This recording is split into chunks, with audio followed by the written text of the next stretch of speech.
Welcome back, brothers and sisters. I am Braden. This is Langley Outdoors Academy, the place where we not only talk about what's going on in the gun world, but also how we're going to fix it together. And the content that I've got for you to start this Saturday morning is going to make you smile. Because the big question I'm going to ask you, and apparently a lot of the people on the left are asking as well, if not Biden, then who? Because the left has been pushing their gun control agenda using the Biden tried and true phrase, ban them, ban assault weapons. But then who would take his place in 2024? You're going to love this. Everything will be linked in the description box below, and I cannot wait to hear you guys' comments on this one. And if you are new or you're a returning viewer, please consider hitting that like button, subscribing to the channel, and turn that notification bell on. We need as many of you as possible to get into the fold so we can pass the blessing of the Second Amendment along to the next generation. Thank you so much in advance for your consideration, and this content is brought to you by LAS Concealment. Now, if you're in the market for a new holster for your favorite freedom tool, LAS Concealment is definitely worth a look. All of their holsters are made from Kydex, which are specifically molded to each individual firearm to guarantee a snug and secure fit. These things have been tested by the world's most elite special forces. They have inside and outside the waistband options and something for everybody, specifically for that freedom tool you've got in mind right now. There's a link in the description box below, and thank you so much to LAS Concealment for making this content possible. But my brothers and sisters, I've got to show you this because as we move forward, keep in mind, one of the things we've been seeing from people like Gavin Newsom with extraordinarily hard flexes, more so than usual, around gun control, it must be a reason. There must be a why behind those actions. You've seen a lot of other Democrats doing very similar things. It points to something deeper, and on this channel, we dive into the why. Enough setup, check out the first one, and then we are going to analyze.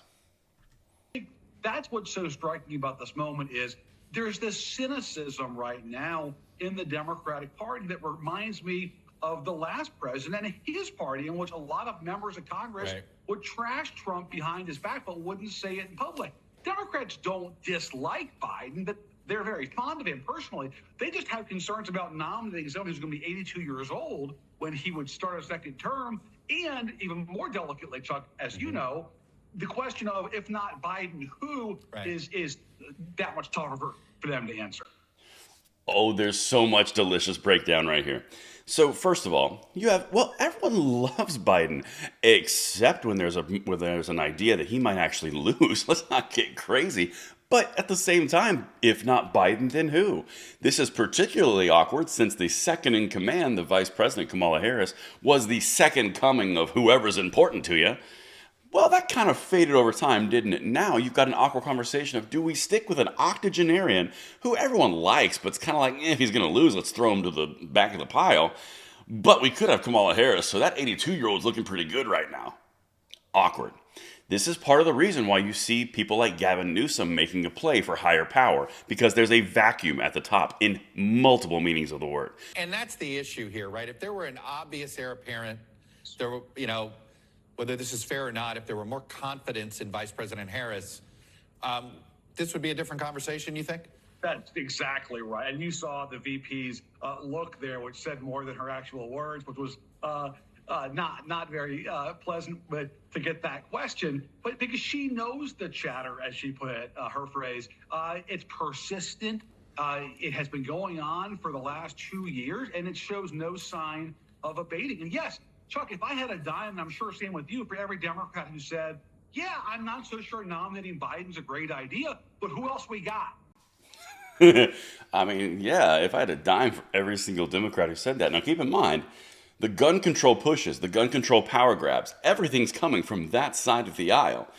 So if I had a dime, to quote this guy, for every Democrat say, yeah, I'm not so sure about Biden, but I mean, who else we got? You understand how much of a weak position that is? You're making a difference because even Kamala Harris can't get out of the bad graces of the media. She's doing so poorly. Maybe it's not fair. Chuck Todd throws him a bone there. Everyone knows it's a completely fair assessment because she is a terrible vice president. I don't care about anything else. I don't care about any of your immutable characteristics. I just think you're a terrible vice president. Anyway, let's go to the third one because, like I said, this is almost heresy levels. Check this out. Differently. The other indicator, Chuck, that I would keep an eye on is these polls of Democratic voters. Do Democratic voters keep saying that they want somebody else as their nominee in 24? Because if that doesn't change, I think that could also embolden somebody else to get the race. That to me is the most remarkable thing here, is how Yes. the insider crowd is more fired up about his reelection than the Yes. actual rank and file voters. Normally, Yep. that is flipped. Right? Normally, think of Bill Clinton, man. The insider crowd wanted to run him out of town in '98, and it was the Yeah. voters that said, "Oh no, you don't." Yeah. And Chuck, I think that's because of the VP. Because So analyze what was just said right there. Yeah, the insiders, the power brokers, the controlling factions at the top of the government want Biden in place, but 2/3 of the Democratic voters don't. Well, that's really concerning. It's obviously usually flipped. They're not doing as well as they will let you on to believe. And, if there was an honest, easy heir apparent, do you think that would be flipped? Oh, yeah, absolutely. Another stab at Kamala Harris. Guys, this is the beginning of the 2024 nomination process. They're already going through these hard conversations, and the awkward fly in the ointment is they don't want Biden and they don't want his second in command, which opens the door for Gavin Newsom, which opens the door for other Democrats. But the hard reality, if not Biden, then who? Thank you so much for watching, guys. Let me know what you think in the comments below, and I will see you on the next one. I'm Braden. See you later.